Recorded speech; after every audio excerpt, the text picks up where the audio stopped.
Hey, what is up, everybody? It's Dr. Vibe here, the host and producer of the Dr. Vibe Show, and also the host and co-producer of monthly Google Hangouts at the Good Men Project.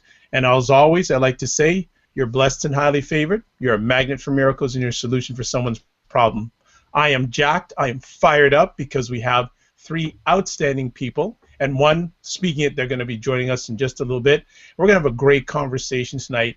What are we talking about? We're talking about a great project called Little Brother, and it's a 10-chapter documentary film series and interactive media project dedicated to giving black boys a unique voice. The filmmakers, Nicole Franklin and Jasmin Tiggett, are traveling across the United States to take an annual look at black boys as young as 9 years old for a one-on-one conversation demystifying what society tends to rob them of, love. So we have both the producers and a very special gentleman who's quite the comedian in his second life with us tonight. So first things up, we have Nicole Franklin. Hi, Nicole. How we doing?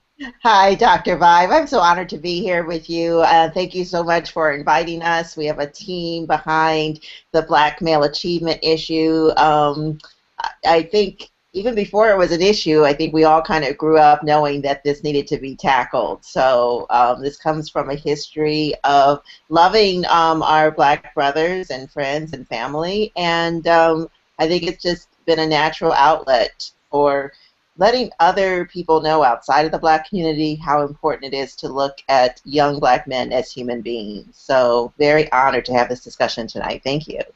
My pleasure. It's always my pleasure. And from out in the West Coast, wish they'd give us some warm weather. Jasmin Tiggett, how are you? Hi, it's actually Tiggett. Tiggett, sorry, Tiggett. My apology. No worries. But yes, thanks so much for having us. As Nicole said, we're really just trying to get the word out there, get the message out there at sort of a closer look at young black boys and their emotional lives, and really just give them a platform to, sort of speak on what they feel. And one of the consultants on the project, and believe me, he is quite the comedian. You need to just, I want to see if I can get him to do some stand-up outside of his wonderful work. Dr. Raymond Winbush, how are you, Ray? How you doing, Dr. Bob? I'm really glad to be here. Excellent. You're so short and sweet now, but before we started, oh my. I think here's Dr. Menzise. There we go. Hey, Jeff, how are you? Good. How's it going?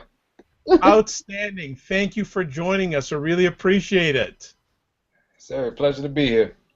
Oh, well, you came in just on time. Can you just give a little introduction about who you are? Jeff Menzise, Research Associate with the Institute for Urban Research at Morgan State University. Thank you so much. Well, let's get the conversation started. Jasmin, Nicole, why this project? Why this project at this period of time in Black American history?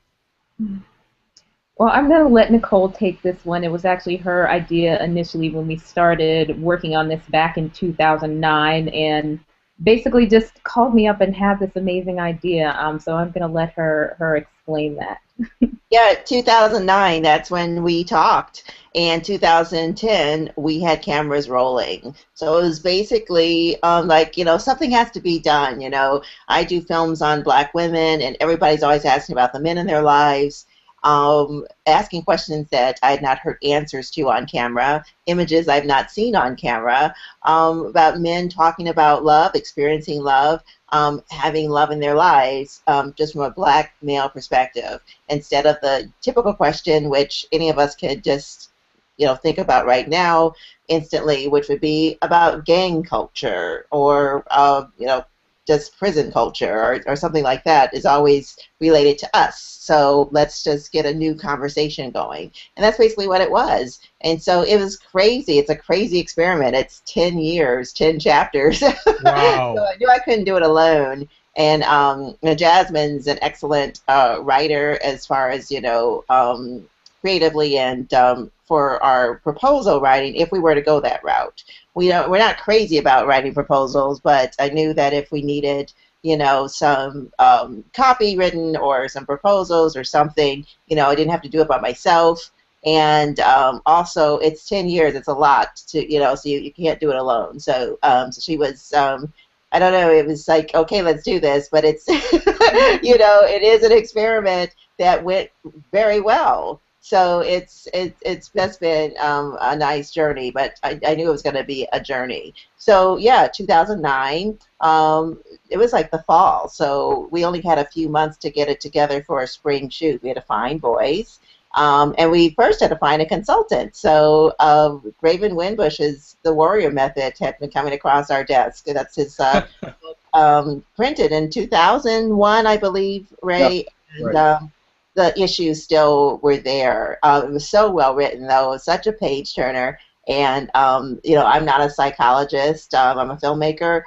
Just really wanted that hefty road, you know, with us of somebody who had been in the field and studied and is talking to black boys. So it was a good team, and one of his longtime proteges, Dr. Jeff Menzise, has been very instrumental in also getting us out there, presentations in front of groups that we'd have never been in front of before, like the Association of Black Psychologists and the National Black Child Development Institute. So we've been getting around, and then Jasmin and her contacts introduced us to the OSF guys. So the Open Society Foundation for Promoting Open Society Campaign for Black Male Achievement, and they were very, very kind to grant us a very nice award last year for outreach. So, Congratulations. That's fantastic. To Jasmin, Jeff, and Ray, when Nicole approached you with this vision, what was your first reaction?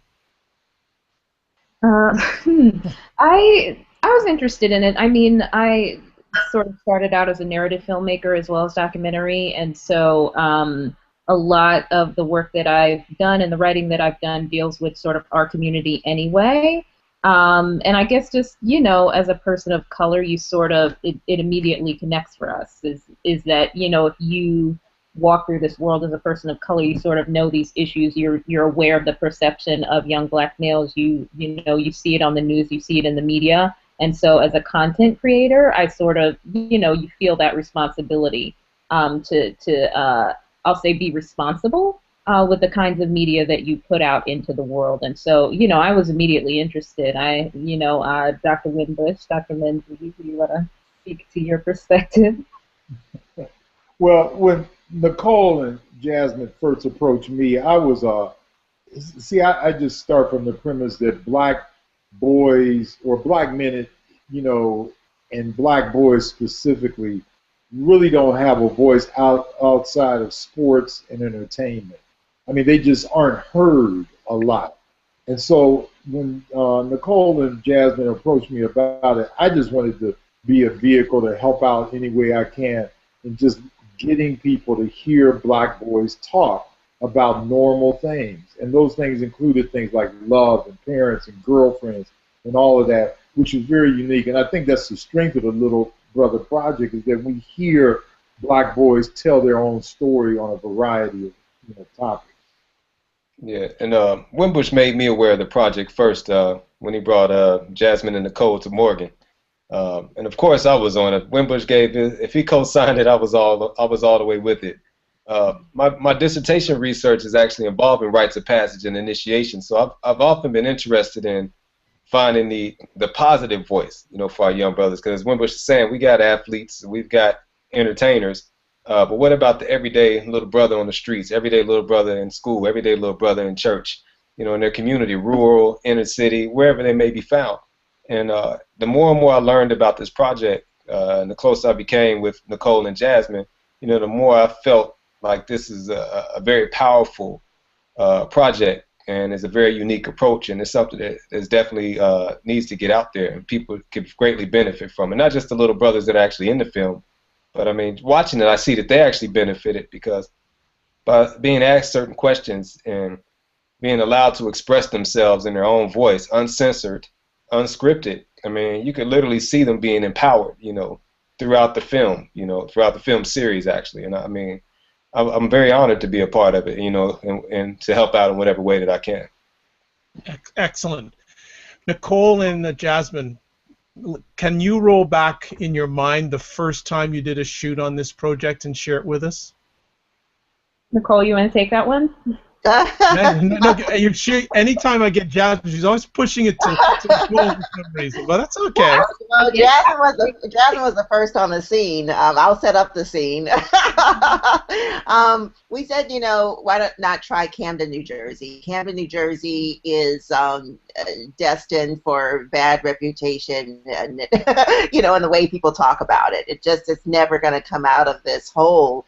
It feels like of just destruction, dehumanizing destruction. That it feels like people are projecting on the residents there as if they did it to themselves. So I can't give you the history of Camden. I know it is in a bad state, but it was in our backyard, and it was like, hey, why not go to Camden, New Jersey first? These are 15-minute chapters, each chapter, by the way, going around the country. Why not go to Camden, New Jersey first? Because people would not expect us to find love there with the young men. They've got to put on armor to go out, literally, to just go around and possibly play basketball or walk to school or something, we think. So we went there, and the red carpet was rolled out for us as far as calling City Hall, basically, was the first call, and saying, hey, we're filmmakers, we want to come and visit you, and we want to focus on this aspect of the young black men's lives in your city. And they were fantastic to work with. So Jasmin and I actually went to Camden, New Jersey 2 weeks before we filmed, and then I'll let her take it from here on the day of filming. Because she went down there first. I was an hour and a half behind in the car.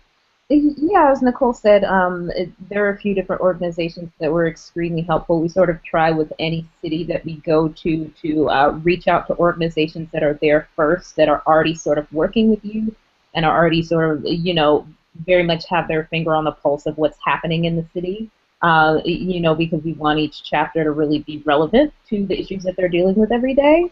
And so there are a few groups that were super helpful and sort of brought us into the fold.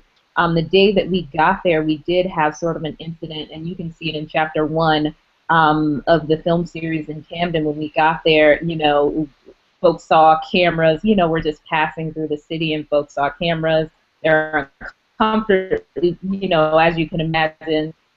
There are people who don't want to be on tape. There are people who, view media with suspicion. And so we definitely had an incident as we were going into the city. But I think, all in all, when people sort of see the film with the perceptions that they have of the city of Camden as, a place that's dealing with a lot of crime, that's dealing with a lot of economic depression, that's dealing with a whole host of issues, and then to see these young boys talking about love and relationships and feeling and emotion, and as Dr. Winbush said, just regular things, it really has an impact on people, and that's one of the things that we really strive for in the series is for folks to see what young black boys are honestly like in their own words from their own perspective. So yeah, and it was interesting that it happened. The camera crew was attacked. We lost one camera. And we were able to put that footage, open the film with that. And it just demonstrated, in an instant from what happened to our crew, what these boys walk by every day, what they encounter. But the contradiction that comes through when you see the light in their eyes and the innocence speaking to you just through the lens is what touches everyone. A lot of people were pretty much blown away by that first chapter, and we knew that we had something. I just wanted to get Ray and Jeff involved here. From what your studies and personal experiences, what are young black boys telling you about black life? Because Nicole and Jasmin are seeing it through a lens, but what are you encountering on everyday life for black boys? And has it gotten any easier compared to when you were a young black boy in that age group? Well, I mean, in my experience, I'm probably the oldest one on the show, but in my experience, to answer your last question first, it's gotten harder. There's more violence shown towards black boys now than particularly urban black boys in any other time in our history. There's actually data to back that up. A few weeks ago, a major study came out that said that black boys are perceived as being older than white boys. I mean, same age group, everything. And so police will respond to black boys the way they would respond to as them being little men rather than black boys. And I think that the difficulty is how this society has always felt threatened by black men in general, not only nationally but internationally, and the violence that is, shown towards them. I think the other thing is that we, when I talk to young black boys, a lot of times they are picking up the stereotypes that this society has foisted on to them via, videos, hip hop music, and I'm not indicting hip hop, but they're responsible for some of those images. I mean, when is the last time we've seen a rapper smiling at the camera? Instead, he's looking down at it, pointing his fingers at it violently, and looking like he just swallowed a lemon. And so I think that all of those images are being reinforced in a lot of black boys, and this whole idea of being hard, I see it wherever I go. And when I ask young black boys, why do you feel that you've got to be hard? A lot of them say, well, that's what I've seen. And beneath all of that exterior is still, somebody put Johnson's baby powder on Lil Wayne's butt. But between that time and the time they grow older, you see that.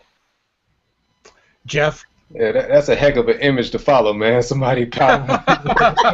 I didn't want to put you at a disadvantage. Anyone who follows Ray, I don't. You're gonna get mad at me, so I got to be careful. Yeah. So, I'll take the second part first as well.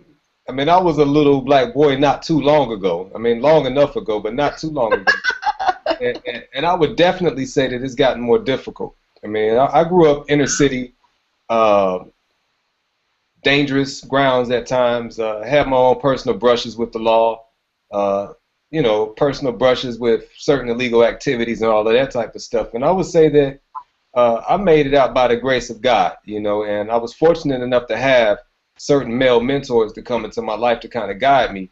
Because I don't think that my story is too unique from many of our young brothers that are being adversely influenced by hip hop, other than the fact that I made it. I made it at least to the point to where I am now. I recall being a big time hip hop fan. Listening to some of the most gangster rap, following the lyrics, being influenced by the lyrics. Majority of the males in my family, are incarcerated, have been for a long time, including my biological father. So I've got that experience living next door to a crack addicted person, down the street from a crack addicted person, all of this stuff, all of it going on. Friends, fathers being addicted to crack. We run in the streets looking for some sense of identity, looking for some sense of respect and guidance and direction. And, and that was before we had pocket computers. That was before we had certain websites that we can log on to and see somebody getting knocked out in the mall or this mass fighting going on in the middle of the streets. This is before all of this stuff was that accessible to us. We had our hip-hop video shows. It came on maybe for 1 hour on a day. Now you can log in 24/7 and get this stuff. It's being pumped and it's being pumped like an overdrive at this point. I think that's one of the major disadvantages that the current generation has. We had other options to follow. We had other images.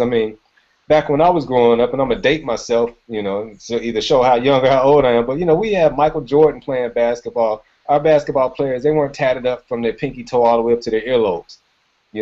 Not that there's anything wrong with that necessarily, but it's a super flooding of that particular image right now.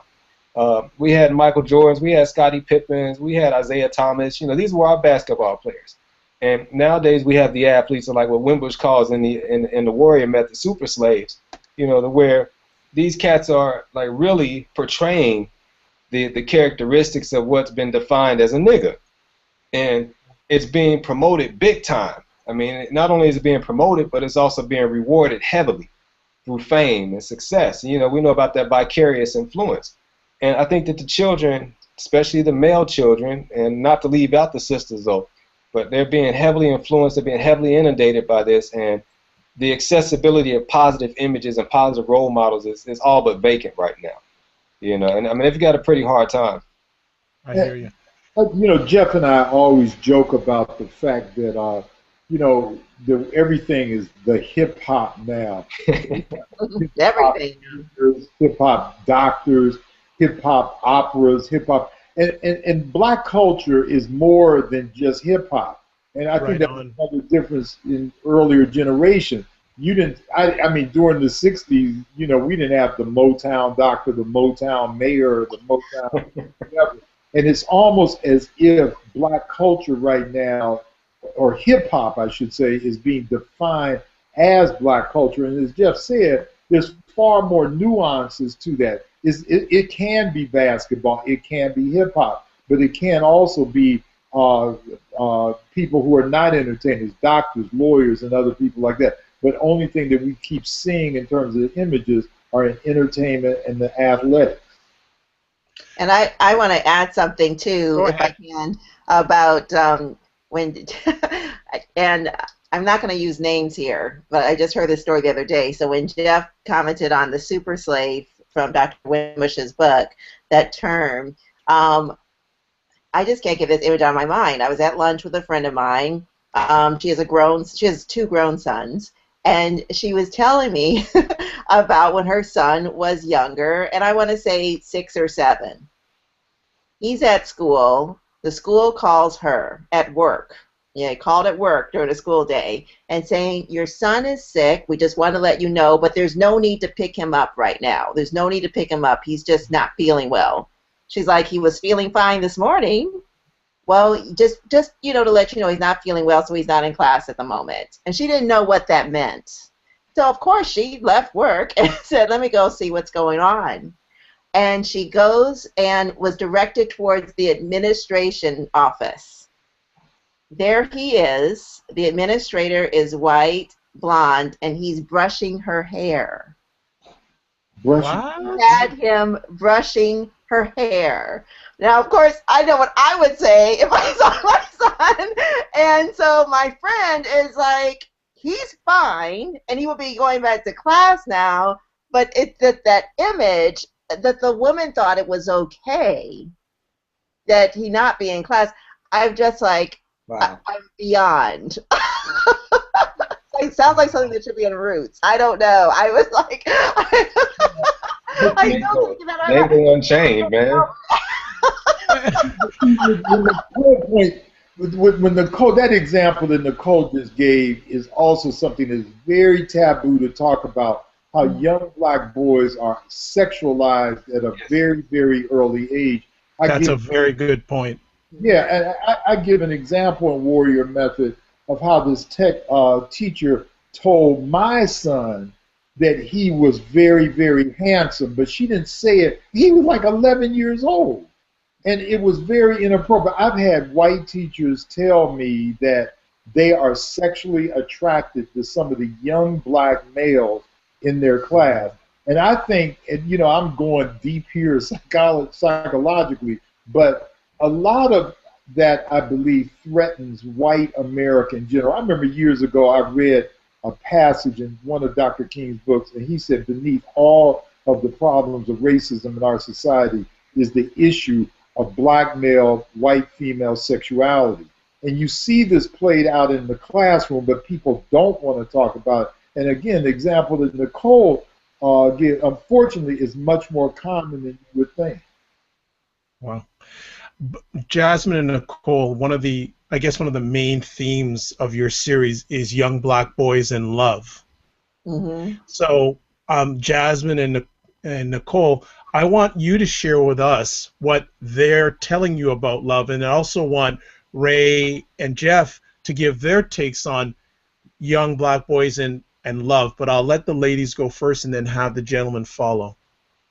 Well, it's interesting you should mention that. I did want to point out one of the things with the different chapters. One of the extras on the Little Brother DVD is we've had some conversations on camera with Dr. Winbush just about some of this stuff, some of the research that sort of informs the series, and just different ideas of sort of how young black males are perceived. So what he says about love and also the experiences with teachers and educators and how that sort of impacts their psyche. A lot of that is on the DVD extras for the films as well. So it's always something that we encourage people to check out. But in terms of love, I think The main sort of thing that I sort of got from it, and having those conversations with them, is that, you know, young black boys, they know what love is. They have specific ideas about love and conceptions and experiences of love, that a lot of times when audiences sort of see them talk about it, people are shocked and surprised. They don't expect, you know, young black boys to talk about how, you know, my mommy wraps me in a robe and hugs me, and that's how I know what love is. And it's very, you know, there's a sweetness there, there's an innocence there, there is, and there's a level of understanding that a lot of people assume that they don't have, is that, you know, these are young black boys, they're boys and kids like anybody else, and they absolutely know what love is, and it feels real to them.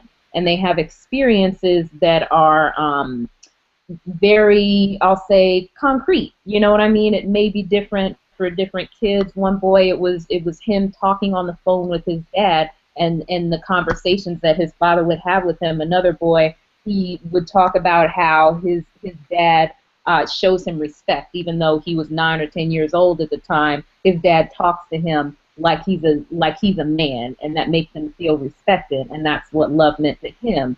So all of the experiences may be different, but I think the overall idea is that, you know, they have very specific ideas about what love means to them and how it impacts them, and how it sort of how they move through the world as a result of getting love from other people. And also stepping up and being the man in a relationship. It is, you know, kind of a provocative thing to start talking to them about their future when it comes to having a family. Do you want a family? Yes, I do. Really? You know, how many kids do you want? Well, I want about 3 or 4, maybe 6. You know, and they have these dreams just like any other culture would. Mm-hmm. And it's important for people to see that on camera. You don't want to shoot a boy down who has a dream of providing for his family. They say, I want a good life. I want a good life. I want to have a family. I want kids, plural. Now, that's not somebody who's ready to go out there and mess that up, you know, tomorrow or the next minute. He's really thinking about how, you know, maybe he's not thinking about why he can't have that, you know, but I immediately go there thinking, be careful, young brother. You may not have that chance. And I should not be thinking that, but I'm so overjoyed that he has that, you know, in his brain and his heart, you know, impressed upon him, which is terrific. And we've got some good parents out there too that have been helping our boys, and we need other communities to know that too, that parents are involved, whether it's a single parent home or both are available to them. And so we found some pretty neat details that go against the stereotypes. Most of them have girlfriends, you know, and they talk about the details there as well. You know, it's just hanging out. It's having fun. She plays games with me and my little sister.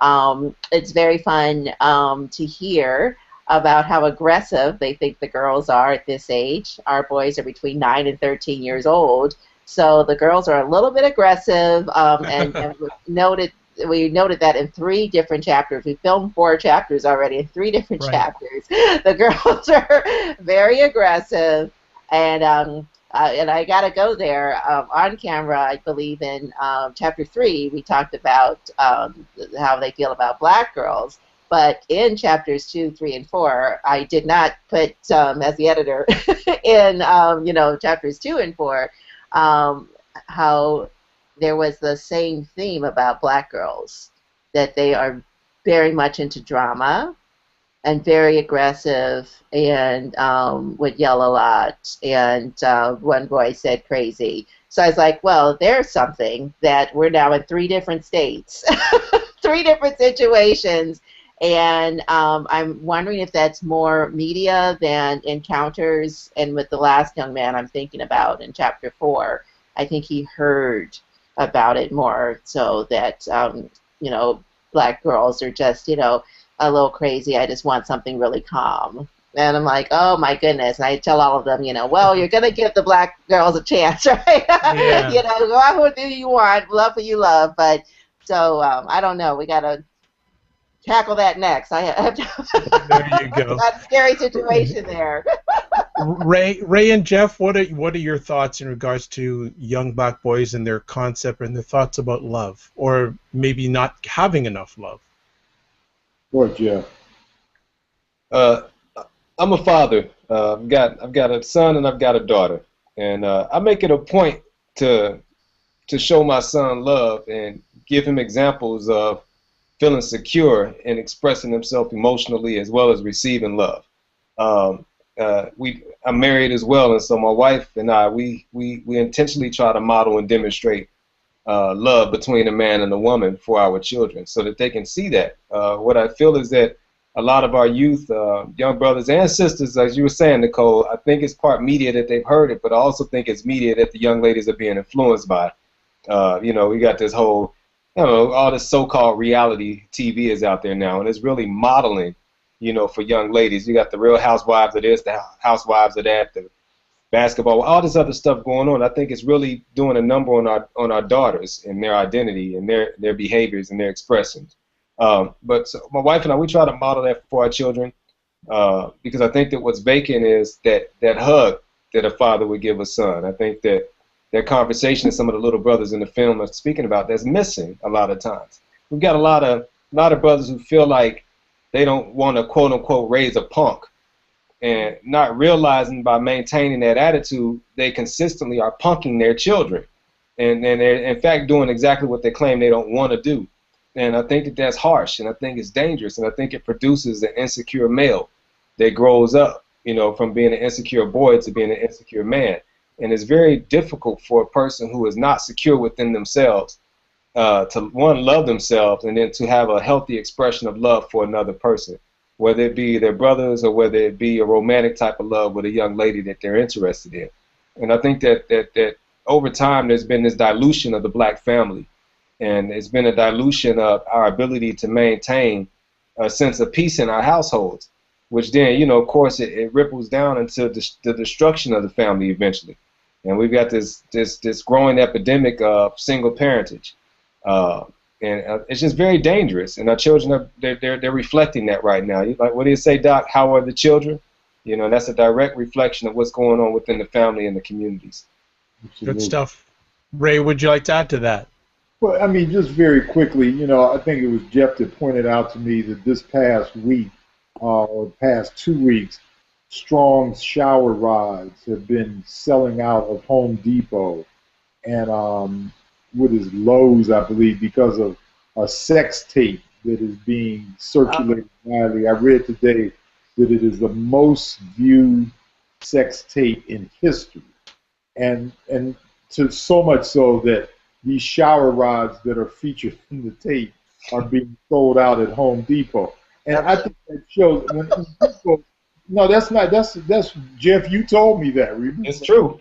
I believe it. It's going around. Yeah, and what it says, that's why, and I think I heard Jeff say this, that when they say that media has no influence on how we perceive our love relationships, how we receive our professional relationships, that's just not true. And when people say, well, it doesn't influence, we're not to blame for this stuff. Well, somebody's to blame for, selling strong shower rods, and it's the media. So I think that we sometimes underestimate how media, I've been keeping an eye, I'm in the state of Pennsylvania doing this, and I've been keeping an eye on this drug ring that has developed at Haverford College, one of the most exclusive prep schools in this country. All white boys coming from the suburbs of Pennsylvania, from the rich ones, some of the wealthiest families in this country, and their ideas were that they were going to set up a drug cartel to corner the market on hard drugs. I'm not talking about any weed and stuff. I'm talking about hard drugs in the entire state of Pennsylvania. But already I've heard them called the preppy drug gang. Wow. If brothers were doing that, thugs, right. We could talk about Richard Sherman, right? Yeah, but it's so, and that those perceptions and how white-controlled media portray those images influence black boys and black girls, black males and black females, in terms of how they perceive love to be and how they perceive each other to be. I'm going to open up to the with the panel here. I have a question, either through what black boys have told you or what research you've encountered. What's the biggest threat to our young black boys, in your opinion? Well, my opinion is white supremacy, but I'll let others talk about that. I think that, see, if I wanted to control, and this is not my thoughts, I mean, other people such as Dr. Francis Cress Wells, I have to control and annihilate black men because, and it's, I don't want to get too deep into this now, but globally, the white minority feels inferior because they are a minority, but they have us calling ourselves minority. And what can perpetuate black people on this earth are black men and black women. So to drive a wedge between them has to be a priority of the system of white supremacy. I'll stop that way, but I think that's the greatest threat, black males. I don't know if this is the greatest, but I think we ourselves, the black community, are a major threat. Because if we don't step up, come together, support each other, be a true family, then we got nothing. We got nothing. And how are the men supposed to feel like they have anything to offer and be responsible for if we're not together and supporting each other? Jasmin and Jeff? Yeah, I agree with Ray as far as racism and white supremacy being the biggest threat. And I would just add that it's through the current activity that's within the area of entertainment and popular culture. So I'm saying that it's racism, white supremacy as it's functioning through entertainment at the moment. Because I think that's the biggest threat because of how it's shaping the perception of ourselves. I mean, it's literally feeding our children their identity right now. And it's happening unchecked. And it's like what Woodson said in The Miseducation of the Negro. You don't have to worry about what they're thinking. I mean, if you control their mind, you don't have to worry about their thinking. You'll have to worry about their behavior. If they go around to the back door without having to be told, and if there's not one there, they'll cut one especially for their purposes. And it's like this right now, that back door that's being cut is the identity of a nigga, which is carried to be subhuman and unworthy of being treated well and unworthy of justice. And I think that right now is directly impacting us for at least 3 or 4 generations to come. Yeah, Jasmin? I definitely have to echo what these guys are saying just as far as, white supremacy and, the family as well. But I think the thing to remember about white supremacy, as these guys have said, are the ways that it manifests itself. I think that when you say words like racism or white supremacy, those are words that are feared, by folks in general, but you have to really break down what that means and how it manifests itself, whether it's through entertainment, whether it's through educational inequity, whether it's through, the breakdown of the black family. These are so many different ways, so many different aspects of our society that are affected by this overall umbrella of white supremacy that sort of penetrates. You know what I mean? At every level, and that's breaking down our ideas about who young black men are, and us internalizing these negative ideas about them internalizing these negative ideas and these images of gangster and thug for themselves. It manifests and it penetrates all of these different areas. So absolutely, white supremacy, absolutely, internal biases are the biggest factor, I think. Yeah, but why can't we check that? Just like Dr. Jess said, it's remaining unchecked. We need to check it. And then if we're talking about the media, I mean, how many times do we walk in and say, hey, everybody, family, it's up to you to pay at the box office for the black film, pay for it, number one, don't bootleg it, support black films, positive black films, so more will come. I mean, we're contributing to the Hollywood culture. I cannot let our responsibility for that go to the wayside. We are so responsible for the images that are out there because we can do this, and we can lobby. So many other groups of color have lobbied and gotten their images, at a certain stratosphere when it comes to doing their own thing or checking Hollywood or just going on a global scale and saying, Hollywood, you don't matter because we got this over here and we have the numbers, we have our images out, we have a whole industry, you know, and why are we depending on that? Ray wants to get in on this, I can tell. Well, I just wanted to add that definitely just the idea of talking about these things, you know, I don't want to give the perception that we're just, you know, sort of complaining about these issues without posing solutions. I mean, obviously, as filmmakers, you know, and Dr. Winbush and Dr. Menzise as scholars and that sort of thing, you know, these are things that we're working on. So just by highlighting these issues, it's not necessarily to say that there's no solution or that we're not actively working on solutions, because we absolutely are. As Nicole mentioned, there are lots of things that we can do, and I feel like it's up to everyone within their specific sphere of influence to, you know, to sort of do that. I think it's about educating ourselves. I want Ray to get in because Ray's been itching to get in for the last few minutes. I think when we say these things, it really, really sounds good. But I think it would be a revolutionary act if on Thursday night we could say 90% of black women would not look at Scandal. Oh, man. Get that happening. And plus, it's not the season's ended. or Nicole posed the fact that when Tyler Perry, one of Tyler Perry's movies comes out on that weekend, and I had said to someplace else, that 10% of the money raised during that weekend, which averages $30 to $40 million, 10% of that, which is really that much money, would go to a black college. I think that we can say these things theoretically, but getting black America to do the little things. Yes. Oftentimes, you can't take my Scandal away. You know, you take my Real Housewives of Atlanta away. And it's just white supremacy's primary method right now is the entertainment industry. And see, when we look at this stuff, like the little things that we're speaking about doing, I mean, we have to understand that these modes of quote-unquote entertainment, they serve a purpose, not only for white supremacy, but for the people that are partaking in it. So it's a reason why you can't take away my Scandal on Thursday night. It does something. We're in such an emotional state that we need these things, this escapism. Doc, you saw that interview with Talib Kweli earlier when she said that right now it's for the purpose of escapism.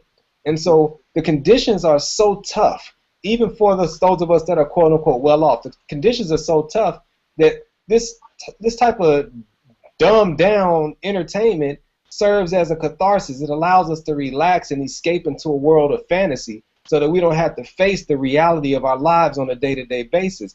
And as long as it's serving a purpose, although temporary and albeit self-defeating, it's going to remain. It's like an addiction. You know, a person continues to get high because it hurts. It's worse to try to get off the drug as you're going through withdrawal. So they keep getting high to keep from having to face that pain of withdrawal. And I think we have to look at this. We have to empower ourselves, and I cannot keep blaming white supremacy for that. I blame us for the education, for what's happening out there. The data's there. Everything's in front of us. Why aren't we stepping up to absorb this knowledge? Well, that's where I'm gonna sort of wind it down here in regards to then. The other thing I will add, I think one of the key things, and I use this phrase a lot, we have to start controlling our narrative. I'll just leave it at that right there. When it comes to Nike shoes. Okay, but as we wind down here, that's why there are films and projects like the one that each one of you are involved in, to change the narrative and show their hope. So as we get parting shots from each one of you, I want to say that first off, I thank each one of you, but what is the hope for Little Brother to change the lives for young black men? Why is Little Brother going to, as I'm speaking, it's going to do this? In your hearts, why do you feel Little Brother will be part of the change in the positive direction? Well, one of the major goals of the series, and I feel like it's already doing this, is really just to start a conversation around these issues. You know, whether or not that's in academic circles, whether or not that's within communities, or whether or not that's within, you know, a family household. is to, we've seen that wherever we've screened the series, it starts conversations, much like this one, about perceptions that people have of young black males, or different things that are going on in their lives, or different things that are affecting our community. So I feel like conversation is really huge in sort of spurring that change. I mean, obviously, after you have the conversation, then you move on into, the ways that you're going to find solutions. But I feel like that's the important starting point. Yeah, I think that, yes, on the conversation for sure, we're a conversation that will change a generation. We are, through Little Brother, hearing from the young black men themselves. We're allowing them a chance to speak, allowing them a platform to feel safe. And in doing that, those who encounter black boys and who work with them and who educate them will hopefully, at least for a moment, see them in a different light and accept them as human beings. Well, I agree with my sisters. I think that what Little Brother does and is doing is to create that dialogue. See, we talk about everything, Beyonce and her husband, or shower rods or whatever, but we don't talk and have that many forums for dealing and talking about white supremacy. I've been criticized even on Facebook for saying, well, you're always talking about racism. But I can go to other pages and see people talking about things like scandal. So, so I think that we've got to, what Little Brother does is trigger the dialogue about racism. It also triggers a dialogue about what black boys go through. Yeah, no, I see Little Brother serving an important role of being instrumental in that counterculture, countering the negative imagery that's out there. It serves as a tool for empowering other little brothers, not just those that are in the film, but those that may see the film. They see other young brothers expressing themselves openly, and they say, hey, I can do that too. Hey, it's possible. Hey, other people have feelings, not just me. And it's okay for me to be expressive about my feelings. I see it serving that purpose. And I mean, it's a very powerful tool, and it's a media tool, and it's a form of entertainment that juxtaposes all of this garbage that's out there right now. And I think that if it does nothing else but be present in that way, it's serving a higher purpose than most things that are out there floating around right now. That is good stuff. A good way to close up our conversation. Before we let you all go, Nicole, you're the driver of the ship of the Little Brother. How can people find out more information, and what can they do to help it move forward? We're loving it forward. Let's move it forward. How can we do it? Love it forward. Use that hashtag, love it forward, and hashtag Little Brother Film. You can find us everywhere, littlebrotherfilm.com. For our website, it has a lot of information there, and a map. Please put yourself on our map. It's free. Map your pledge to Little Brother. What nice thing you're going to do for Little Brother today. Read with him, ride bikes with him, go fishing with him, talking to him, praying with him. Just put it on your map, on our map, and show us where you are around the world. And let's get this global. It's very visual. So mapping your pledge. And just reading about the series and purchasing our films. We are available through Third World Newsreel. All of this is on the littlebrotherfilm.com website. Third World Newsreel is an educational distributor. And so for your communities, your community organizations, your educational institutions, houses of worship, we're totally available also to come visit while you screen the film. So just contact us. Facebook, please join our Facebook page. We have almost 2,000 followers. And keep the conversation going. Oh, that's great. Thank you so much, Nicole. Thank you so much. No, my pleasure. Thank you, Jasmin. Thank you, Ray. Thank you, Jeff. Thank you so much for insightful, entertaining, and educational conversation. And as always, it's Dr. Vibe, the host and producer of the Dr. Vibe Show, also host and co-producer of monthly Google Hangouts at the Goodman Project. Remember, you're blessed and highly favored. You're a magnet for miracles, and you're a solution for someone's problem. God bless, peace be well, and keep the faith. Thanks, bro.